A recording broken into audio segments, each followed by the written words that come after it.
Alors, bon, ben, écoute, merci d'être là, puis du privilège de pouvoir continuer l'étude dans le livre de l'Ecclésiaste avec vous. On n'avait pas continué ce sujet-là lors de ma visite à la TUC le mois passé. On était plutôt allé dans une autre direction, mais là, maintenant, on va reprendre cette étude-là. On était arrivé au chapitre 4, verset 17, qui probablement devrait plutôt faire partie du chapitre 5 parce que c'est la thématique qui est ouais, introduite dans ce verset-là qui sera développé, la thématique qui sera développée dans le chapitre 5, en particulier là, de l'importance de l'authenticité dans la, disons, dans la condition spirituelle ou dans la relation avec le Seigneur.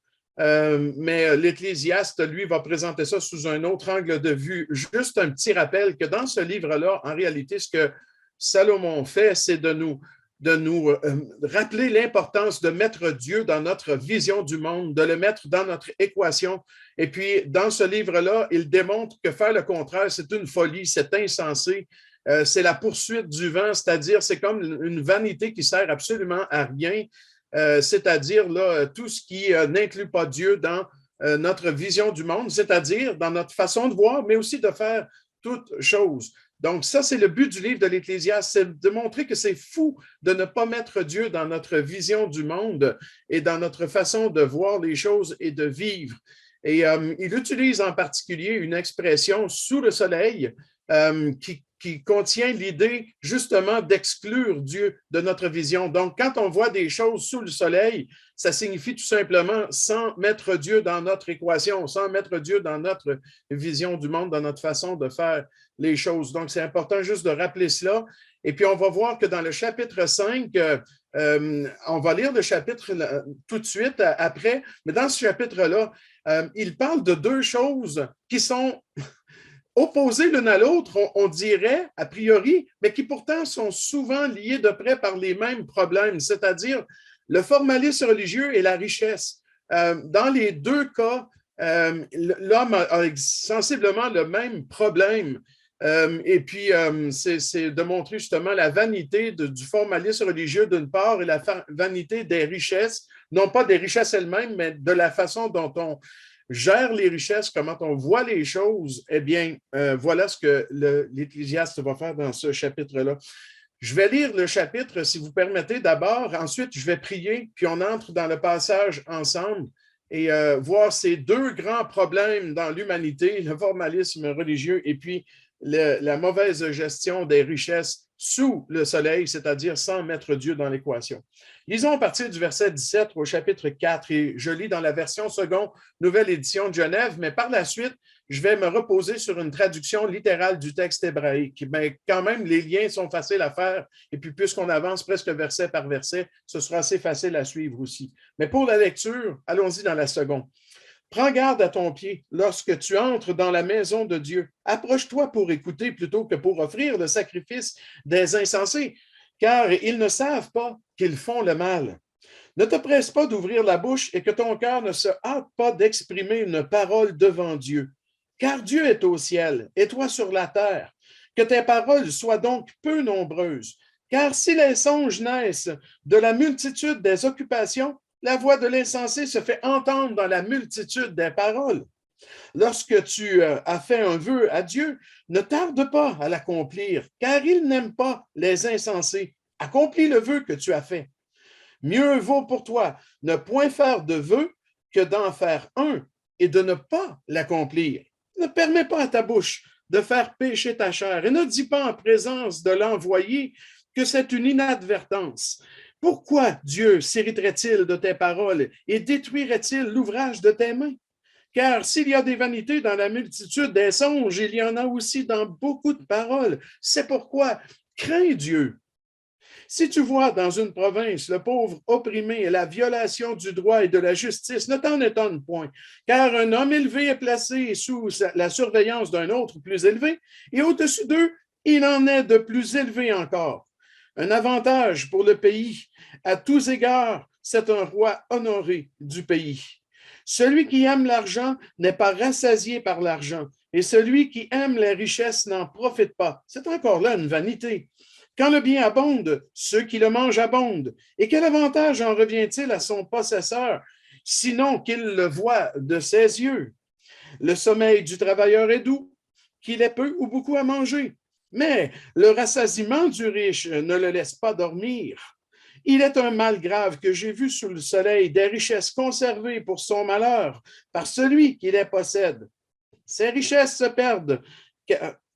Ses richesses se perdent par quelque événement fâcheux. Il a engendré un fils et il ne reste rien entre ses mains. Comme il est sorti du ventre de sa mère, il s'en retourne nu ainsi qu'il était venu, et pour son travail, il n'emporte rien qu'il puisse prendre dans sa main. C'est encore là un mal grave. Il s'en va comme il était venu, et quel avantage lui revient-il d'avoir travaillé pour du vent? De plus, toute sa vie, il mange dans les ténèbres et il a beaucoup de chagrin, de maux et d'irritation. Voici ce que j'ai vu. C'est pour l'homme une chose bonne et belle, de manger et de boire et de jouir du bien-être au milieu de tout le travail qu'il fait sous le soleil pendant le nombre des jours de vie que Dieu lui a donné, car c'est là sa part. Mais si Dieu a donné à un homme des richesses et des biens, s'il l'a rendu maître d'en manger, d'en prendre sa part et de se réjouir au milieu de son travail, c'est là un don de Dieu, car il ne se souviendra pas beaucoup des jours de sa vie, parce que Dieu répand la joie dans son cœur. Prions ensemble. Seigneur, merci pour ta parole, puis merci parce que c'est un livre précieux, l'Ecclésiaste, qui nous met en garde de ne pas vivre comme si tu n'étais pas là. Au contraire, Seigneur, on veut que tu sois dans toutes nos occupations, dans tous nos désirs, dans nos projets, que tu sois toujours, Seigneur, non seulement là, dans l'équation, mais le maître de nos décisions aussi. Seigneur, donne-nous autant dans l'aspect de nos activités spirituelles, de notre engagement envers toi, de notre marche avec toi. Donne-nous d'être authentiques là-dedans et aussi, Seigneur, dans la façon dont on gère les choses qui sont autour de nous, le travail, les biens et toutes ces choses. Et Père, on veut vraiment te remercier parce que tu parles à nos cœurs à travers un tel livre et puis on te prie que cela transforme nos vies et que nous puissions vraiment vivre de manière à t'honorer de plus en plus. Et c'est au nom de Jésus que nous prions ainsi. Amen. Peut-être donc regardez déjà au verset 17 qui, bien qu'il est rattaché au chapitre 4, devrait certainement faire partie du chapitre 5 et on sait que la division en chapitres, versets, ce n'est pas quelque chose d'inspiré de Dieu, bien entendu, c'est une discipline qui est venue beaucoup plus tard dans l'histoire de la révélation de Dieu. Ça nous donne quand même des points de repère hyper importants et très intéressants, mais on a le droit de remettre en question ces divisions-là. Et c'est vrai que quand on regarde la thématique qui nous est présentée dans le verset 17 et qu'on considère ce qui a été dit auparavant, eh bien, on rattache davantage ce verset-là au chapitre suivant. Il nous dit ceci littéralement, « Prends garde à ton pied, mais garde tes pas. Garde tes pas alors que tu marches vers la maison de Dieu et que tu t'approches pour écouter. » Et je vais utiliser cette traduction plus littérale du texte hébraïque qui est, selon moi, beaucoup plus près de la syntaxe du texte original pour souligner des points importants. Essentiellement, ça dit presque la même chose. Mais dans certains cas, il y aura quand même des différences assez importantes dans la compréhension et l'interprétation si on se repose sur une traduction un peu plus littérale. Second a fait une très belle traduction de l'Ancien Testament, assez littérale, mais par contre, on peut remarquer que dans les livres poétiques, c'était un petit peu plus compliqué et c'est important de considérer d'autres versions pour avoir un meilleur angle de vue peut-être. Puis c'est tellement profond et riche le texte en hébreu que c'est vrai que c'est difficile parfois à rendre, surtout dans la littérature poétique. Et ce que je crois voir là, en tout cas dans ce verset 17, c'est une mise en garde par rapport à tout ce qui s'en vient, surtout dans les premiers versets du chapitre 5, dans l'importance d'être authentique dans notre relation avec Dieu, afin d'éviter le formalisme religieux, c'est-à-dire l'apparence d'être spirituel, l'apparence d'avoir une relation avec Dieu. C'est évident que pour quelqu'un qui ne met pas Dieu dans sa vision du monde, et et même dans sa vie spirituelle, eh bien, il sera probablement poussé, disons, vers le formalisme, vers un manque d'authenticité. Donc, on a besoin vraiment de porter attention à cette mise en garde qui nous sera introduite dans le verset 17. Et avant d'aller plus loin, Nathalie, je vois que tu as levé la main.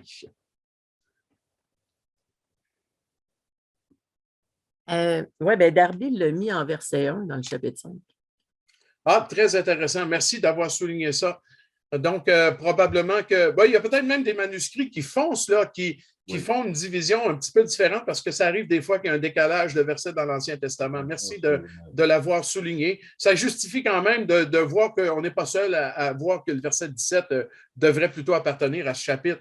Alors, quand il parle de garder ses pas, quand tu marches vers la maison de Dieu, que tu t'approches pour écouter, il est en train de dire les pas, la façon de marcher, les pieds, c'est une manière de vivre, une manière de se conduire, un peu comme quand on utilise cette expression dans notre contexte d'idiome québécois où on dit « Ah, telle personne, elle marche tout croche ».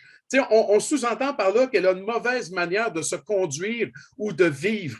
Eh bien, c'est la même chose dans les Écritures, autant dans l'Ancien que dans le Nouveau Testament, autant en hébreu qu'en grec. Le concept de marcher, de faire des pas, le concept même des pieds était utilisé comme métaphore pour décrire une façon de vivre, une façon de se conduire ou d'agir. Et donc, c'est comme déjà une mise en garde qui nous introduit sur, attention, là, dans ta relation avec Dieu, c'est ce qu'on voit dans le fait de marcher vers la maison de Dieu, eh bien, dans ta relation avec Dieu, dans ton service pour lui, sois vrai, sois authentique. Assure-toi que Dieu en fasse vraiment partie et que tu ne tombes pas dans le formalisme religieux. Et le type de formalisme religieux qui sera dénoncé par l'Ecclésiaste tout de suite après, et déjà qui nous est introduit dans ce verset 17, c'est surtout au niveau des paroles, hein, de dire des choses, de prétendre des choses dans notre relation avec Dieu qui peut peut-être impressionner les gens, puis qui finalement, quand on pourrait, si on pouvait, un peu comme Dieu voit dans le fond du cœur, on réaliserait, ben, c'est n'importe quoi, c'est juste de l'apparence, c'est juste un beau discours religieux, mais il n'y a pas vraiment de relation avec le Seigneur. Bon, nous, on n'est pas à même de juger ce qui se passe dans le cœur des gens, mais Dieu le voit et l'importance de l'Ecclésiaste, c'est pas de commencer à examiner si les autres ont un discours religieux ou si c'est vrai ce qu'ils disent, mais c'est plutôt de se voir nous-mêmes devant Dieu et Dieu nous voit et sait exactement où on en est dans notre relation avec lui. Alors, si on marche vers la maison de Dieu, qu'on s'approche de Dieu pour écouter, donc si on affirme et prétend avoir une relation avec lui, eh bien, qu'on puisse veiller à notre façon d'exprimer cette relation-là, de la vivre, qu'elle soit vraiment authentique. Ça a beaucoup plus de valeur que même, comme il dit dans le verset 17, les sacrifices des insensés, car ils ne savent pas qu'ils font le mal, dans le sens qu'ils ne réalisent même pas à quel point c'est mal ce qu'ils font. Dans le sens que, oh oui, extérieurement, ils font exactement ce qu'ils doivent faire. Ils offrent des sacrifices au Seigneur, mais ils le font d'une façon insensée ou stupide, littéralement, dans le sens où ils ne craignent pas Dieu. Ils le font sans cette crainte profonde de Dieu, sans réaliser que Dieu voit tout. Arrête, fais pas semblant d'être en relation avec Dieu. Sois vrai, sois authentique. C'est ça que le verset 17 est en train de nous dire et introduit donc ce qui s'en vient dans les débuts du chapitre 5. Donc, les versets 1 à 6 vont nous parler, je pourrais le dire ainsi, de la vanité des paroles religieuses sous le soleil, de la vanité du discours qui semble suggérer une relation avec Dieu, mais qui est sous le soleil parce que Dieu n'en fait même pas partie. C'est incohérent, n'est-ce pas? Ça fait bizarre de dire, ben voyons, comment on peut avoir un discours religieux ou un discours de relation avec Dieu sans avoir de relation avec Dieu? Ben, c'est ce dont l'homme est tout à fait capable. Et je dirais que non seulement capable, mais il a une capacité particulière pour ça. On est profondément religieux et ça plaît à l'homme le formalisme religieux. Pourquoi? Parce que c'est qu'on adapte Dieu à nous. On l'adapte à nous, on le met dans notre propre vision des choses. Et c'est ça la religion en réalité. c'est que nous qui définissons comment les choses doivent être dans notre relation avec Dieu plutôt que le contraire. Et je vous fais remarquer qu'à partir du verset 17, c'est tellement important ce sujet-là que l'Ecclésiaste va changer sa dynamique dans sa façon de s'adresser au lecteur.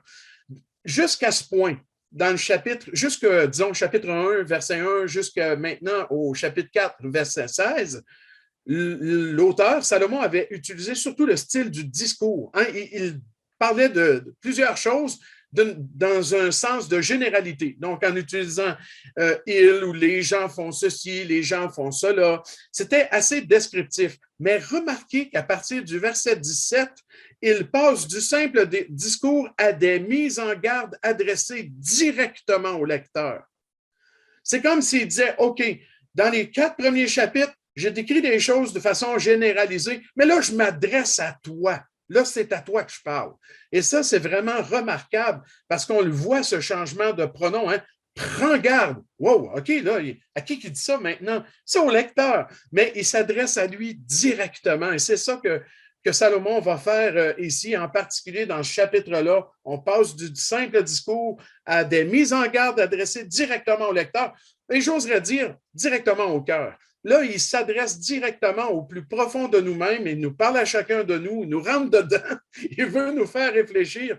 Oui, il veut vraiment qu'on porte attention à ce qu'il va dire. C'est vrai que le contexte que Salomon a décidé d'utiliser pour parler de la relation avec Dieu, c'est celui d'un vœu. Je trouve ça intéressant quand même. Je me suis dit, il aurait pu parler de sacrifice, il aurait pu parler de tout ce qui se passe au temple quand on amène les agneaux, etc. Mais dans tout cela, au lieu de parler de ça, même de fêtes particulières juives, il a décidé de parler de vœux. Pourquoi? Parce que le vœu est l'expression des lèvres. C'est ce que la bouche dit. Alors, c'est pour ça qu'il va utiliser un bel exemple de ce à quoi peut ressembler le formalisme religieux. C'est des paroles qui sortent de la bouche de l'homme, mais sans qu'il y ait réellement une profonde relation authentique avec lui. Quand on parle de vœux, dans les 6 premiers versets de Ecclésiaste 5, on parle de toute promesse qui peut être faite à Dieu, qu'on laisse sous-entendre qu'on a fait à Dieu, peut-être devant les hommes. Donc, autrement dit, c'est le discours religieux. Ce sont les paroles religieuses. Et puis, Salomon va dire, fais bien attention à ce que ta relation avec Dieu ne soit pas uniquement que devant les hommes de belles paroles. Et c'est malheureux, hein, parce que, ouais, on connaît tous des exemples probablement de personnes qui savaient très bien s'exprimer, qui, par leur bouche, semblaient avoir, wow, une telle relation avec Dieu et qui, tôt ou tard, se sont révélées comme étant des personnes, soit qui ne connaissaient même pas le Seigneur ou qui sont tombées de manière honteuse dans le péché. Et puis, voilà, qui ont même renié le Seigneur. Et c'est pourquoi on voit constamment dans l'Écriture la mise en garde de faire attention que la bouche dise des choses sans que le cœur soit vraiment examiné auparavant devant le Seigneur. Alors, je reprends donc ces exhortations directes dans les 6 premiers versets au sujet de la vanité des paroles religieuses sous le soleil, verset par verset, y allant avec une traduction assez littérale, et puis vous pouvez suivre dans la version de votre choix. Verset 1. Ne sois pas prompt avec ta bouche et que ton cœur ne se hâte pas de prononcer une parole devant Dieu, parce que Dieu est dans les cieux et toi, tu es sur la terre. Pour cette raison, que tes paroles soient peu nombreuses. La mise en garde de faire attention à ce qu'on dit, et puis il va à la racine des paroles. La racine des paroles, c'est le cœur. Rappelez-vous Jésus dans Marc, je pense que c'est Marc 7, qui dit que c'est du cœur que sortent toutes les paroles. Donc, oui, non seulement la bouche, mais attention à la source aussi, la racine même de vos paroles. Fais attention de ne pas prononcer une parole devant Dieu, et c'est ce qu'on appelle un vœu, littéralement. Donc, une promesse faite à Dieu ou, disons, devant les hommes simplement. Pourquoi? Parce que Dieu est dans les cieux et toi sur la terre. Qu'est-ce que ça veut dire exactement? eh bien, c'est la distance qui non seulement sépare les hommes de Dieu, mais ça le place aussi, puis ça va avoir l'air bizarre peut-être de le dire comme ça, mais plus haut que nous. Le fait que Dieu soit dans les cieux et nous sur la terre, c'est pas ridicule de souligner que c'est parce qu'il est plus haut que nous, mais plus haut dans le sens où il est plus grand et il sait tout. Donc, quand l'Ecclésiaste dit « Fais attention à ce que tu dis, soit devant Dieu ou devant les hommes en rapport avec Dieu, parce que Dieu est dans les cieux, ça veut dire parce que Dieu le sait. Tu ne peux pas lui échapper. Il voit tout, toute la terre est sous son regard et il sait exactement ce qui se passe. » On connaît un couple dans le Nouveau Testament qui aurait dû porter attention à ça. Hein? On connaît un couple dans le Nouveau Testament qui a dit des belles choses devant les hommes sans que ce soit vrai, sans que ce soit authentique. Et pourtant, c'était en lien avec leur relation avec Dieu. Mais ils auraient dû se rappeler que Dieu est dans le ciel et il voit tout. Hein?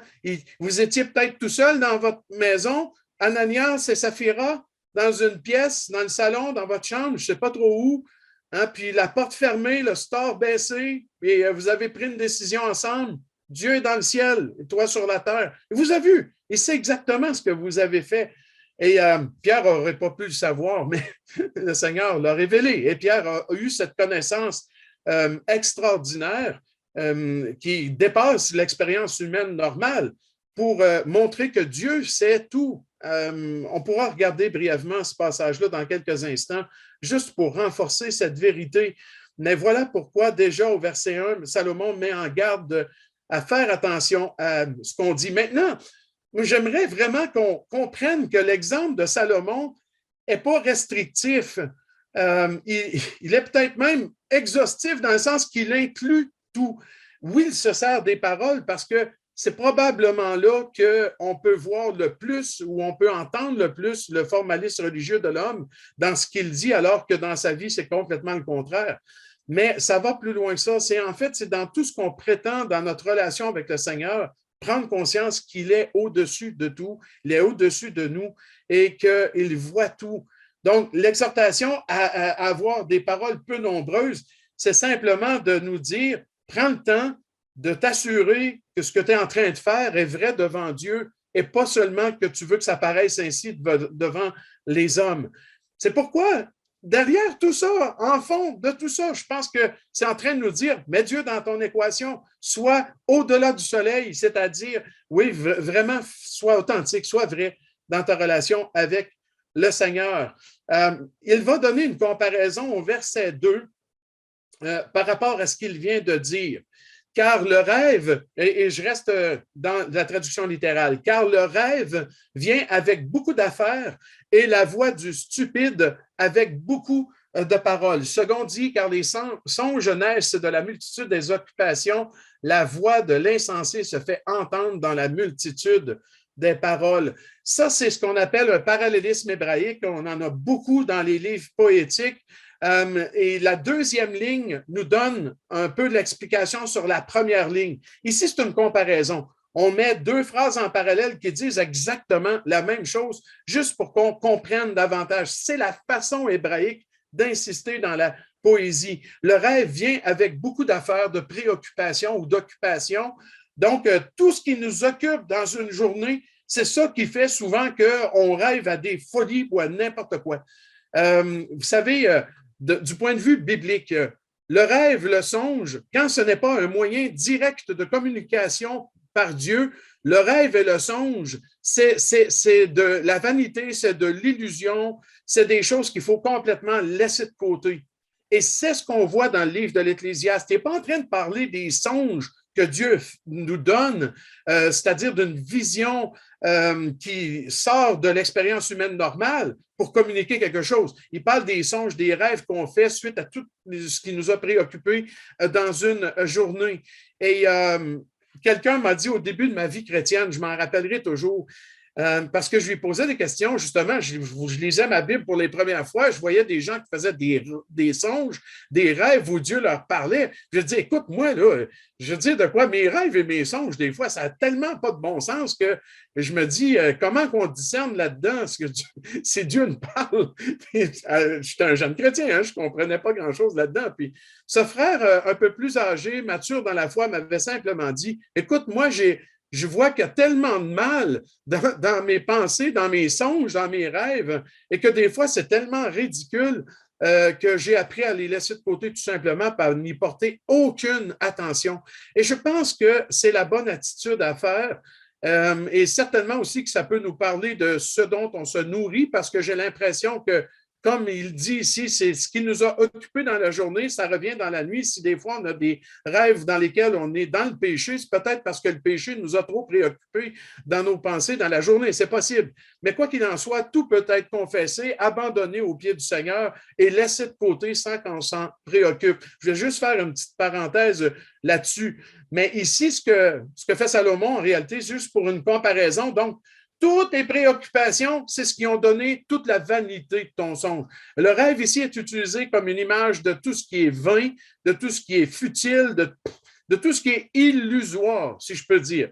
Donc, ça, c'est vraiment le sens d'un rêve ou d'un songe dans ce passage-ci. Et comment on peut être certain de ça? Regardez avec quoi il compare les occupations qui font naître les songes. Ben, il dit les paroles font naître le stupide.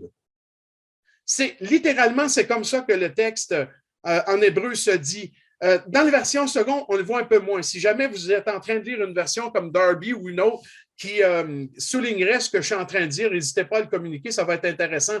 Mais littéralement, le texte dit « Car le rêve vient avec beaucoup d'affaires et la voix du stupide vient avec beaucoup de paroles. » Donc, à force de dire des choses qui ne sont pas authentiques, le stupide révèle sa stupidité. Il est de plus en plus stupide. Autrement dit, le parallèle, c'est de mettre en parallèle, justement, les rêves illusoires, vains, vaniteux, qui servent absolument à rien, avec stupide, et les occupations nombreuses qui ont fait naître ces songes, ben, ce sont les paroles dites sans profondeur, les paroles religieuses, sans aucune authenticité, font en sorte qu'on devient que stupide ou insensé devant le Seigneur. Ça ne vaut absolument rien. Bon, vous comprenez que c'est une mise en garde. Il ne nous dit pas qu'on est comme ça, mais il nous dit clairement de ne pas être comme ça.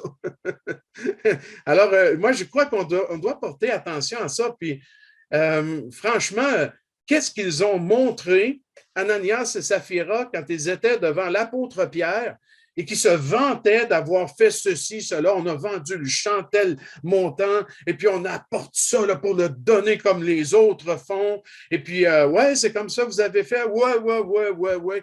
Ben, en disant ça, puis toutes ces belles paroles-là, ils étaient en train de démontrer à quel point ils étaient insensés. Insensés, stupides, dans le sens où l'insensé, hein, il ne craint pas Dieu, il remet même en doute l'existence de Dieu. C'était peut-être probablement pas le cas d'Ananias et Saphira, mais ils agissaient tout comme. Ils agissaient tout comme s'ils avaient complètement oublié que, attention, hey, Dieu est dans les cieux, Dieu voit tout, Dieu sait tout. Qu'est-ce que tu es en train de dire? C'est insensé ce que tu es en train de dire. Tellement insensé que tu vas en mourir. Paf! Et puis c'est tout un jugement sévère de la part du Seigneur sur Ananias et Saphira, franchement. Mais ça montre toute l'importance que Dieu accorde à cette authenticité qui est importante dans la relation avec le Seigneur. Donc, par cette comparaison-là, nous sommes vraiment amenés à faire attention, à prendre garde. Il va aller plus loin au verset 3. Lorsque tu promets solennellement un vœu à Dieu, tu vois tout le contexte, là, c'est « wow, ça a l'air super spirituel. Hein? » Eh bien, ne tarde pas à l'accomplir, car il n'y a pas de joie dans les stupides ou dans l'insensé. Il n'a pas, et il nous dirait certaines versions, le second dit « il n'aime pas les insensés » ou peut-être qu'une traduction pourrait aussi suggérer « il n'y a pas de joie dans les stupides ». Et pourquoi je dis ça comme ça? C'est parce que ce n'est pas forcément juste que Dieu n'aime pas les insensés. Personne n'aime les insensés. Il n'y a pas de joie pour personne. quand on a affaire à quelqu'un qui est dans le formalisme religieux, c'est pénible, pas juste pour Dieu, c'est pénible pour les autres aussi. Personnellement, je ne crois pas que ce soit nécessairement juste auprès de Dieu là, qu'on dit « il n'aime pas les insensés ». Ça pourrait être ça, mais personnellement, je pense que c'est plutôt « il n'y a pas d'amour, pas d'amour, mais de joie plutôt. Il n'y a pas de joie auprès des insensés ou des stupides, c'est-à-dire ceux qui prétendent des choses dans leur discours. Ils ont un beau discours, mais aucune authenticité. Je reviens encore à l'exemple d'Ananias et Saphira. Dieu n'aime pas ce qu'ils ont fait, mais il n'y avait pas de bonheur ni de joie dans l'Église en lien avec ce que Ananias et Saphira ont fait. Au contraire, c'est une crainte qui est tombée sur l'Église. Oui, là-dedans, il y a un aspect de respect envers Dieu. Certainement, c'était un début aussi de la discipline sévère de Dieu, mais la peur aussi. Et puis, je suis convaincu qu'il y avait beaucoup de gens remplis de tristesse de voir deux croyants, s'ils étaient bien croyants, tomber morts au pied de l'apôtre comme ça. Les jeunes hommes qui les ont transportés, leurs cadavres pour les enterrer. Il n'y a pas de joie. Il n'y a pas de joie. Il y a pour personne quand on a affaire à des gens qui sont dans le formalisme religieux. Ça a toujours été pénible pour tout le monde, ça. Et puis, je me dis, si ce n'est pas agréable devant le Seigneur, ce n'est pas agréable non plus devant les hommes. Alors, Salomon, dans ce verset-là, il pousse vers l'authenticité, puis en disant « ne tarde pas à l'accomplir », il répète encore ce verset-là en insistant « ce que tu as promis solennellement, accomplis-le » dans la fin du verset 3. Eh bien, ça montre l'importance et le sérieux d'accomplir ce qu'on a dit. Ce qui est intéressant, c'est que le verbe « accomplir », dans le verset 3, je regarde la version seconde, oui, ça dit « ne tarde pas à l'accomplir ». Littéralement, ce verbe-là comporte le sens de base de régler une note, de régler la note de quelque chose. Tu as un paiement à faire, tarde pas, va faire ton paiement, va payer ce que tu dois. Donc, c'est intéressant que Salomon ait choisi ça parce que c'est comme si tu t'es engagé par tes paroles à faire quelque chose, tu ne le fais pas, c'est comme si tu ne payais pas quelque chose que tu dois. Alors, tu te retrouves dans le trouble, là, parce que tu es un débiteur, là, puis il faut que tu payes la note. Eh bien, c'est ce que Salomon dit, paye-la ta note, littéralement avec ce verbe-là, accomplir, dans le premier cas. Donc, voilà l'exhortation vraiment directe et profonde. Sois pas quelqu'un qui est juste en parole, mais va plus loin. Oui, je te voyais réagir, je me disais, je pense qu'il vient de trouver de quoi dans une version de Bible. La version Darby dit justement ce que tu dis. Quand tu auras voué un vœu à Dieu, ne tarde point de l'acquitter. Oh, l'acquitter! Oui, ne tarde point de l'acquitter, une dette. Ah, c'est cool ça. Super, merci de l'avoir souligné. Exactement. Ne tarde pas d'acquitter la dette, exactement. Donc, c'est un langage fort qui utilise des métaphores, tout ça, mais on comprend le message. Sois vrai, sois authentique dans ta relation avec Dieu. Et c'est tellement vrai et important qu'au verset 4, il dit, il vaut mieux que tu ne promettes pas solennellement, que tu promettes solennellement et que tu ne l'accomplisses pas. Donc, t'es mieux, promets rien, dis rien. C'est ça qu'Ananias et Saphira auraient dû faire. T'sais, écoute, tu veux garder de l'argent, il est à toi le champ. C'est ça que Pierre leur dit d'ailleurs. Pourquoi vous avez voulu faire semblant de faire comme les autres, de tout donner quand, franchement, il était à vous le champ. Là. Pourquoi pas le garder puis faire, ou alors le vendre, garder la partie que vous vouliez puis dire, regardez, nous on a gardé une partie, mais on vous amène le reste. C'était super. Ça aurait été vrai, ça aurait été juste et authentique. Ils auraient été mieux de rien faire plutôt que de faire ça. Et c'est un bel exemple qu'on trouve dans le Nouveau Testament. Verset 5, « Ne donne pas ta bouche pour conduire ta chair à pécher et ne dis pas devant le messager ou l'envoyé que c'était une erreur. Pourquoi Dieu serait-il furieux contre ta voix et détruirait-il le travail de tes mains? » Et ça me frappe ce verset-là, surtout la fin, là. c'est clair, c'est l'histoire d'Ananias et Saphira qui illustre parfaitement bien ce verset-là. Dieu est furieux contre ce qu'ils ont dit, et il a détruit l'œuvre de leurs mains, enfin, tout ce qu'ils étaient eux-mêmes, en fait, ce qu'ils étaient. Et voilà, que reste-t-il de tout ça? Absolument à rien. Donc il ne faut pas que la bouche soit donnée dans le sens de livrer. Comment la version dit ça? Ne permet pas à ta bouche, donc de l'utiliser pour nous amener après ça à pécher. Puis regardez, en général, quand on se fait prendre à pécher, ça, c'est une image générale de l'humanité. On n'est pas en train de dire que les croyants sont forcément comme ça, mais on n'est pas à l'abri de ça. Mais quand il dit par la suite, et ne dit pas devant, je regarde la version seconde, et ne dit pas en présence de l'envoyé. Tous les commentateurs, ils sont d'accord à penser qu'il s'agit du sacrificateur ici. Donc, l'envoyé ou le messager, c'est un sacrificateur. Et puis, en réalité, ce que fait celui qui a prononcé une parole n'importe comment, parce que son cœur n'était pas là, mais que finalement, il arrive devant le sacrificateur et la chose est connue, puis qu'est-ce qu'il fait? Ah, c'était une erreur. Hein? C'est quoi qu'il dit? C'était une inadvertance. Et ce mot-là, il est difficile à prononcer. Ça aide la lecture publique de lire ça plusieurs fois à voix haute.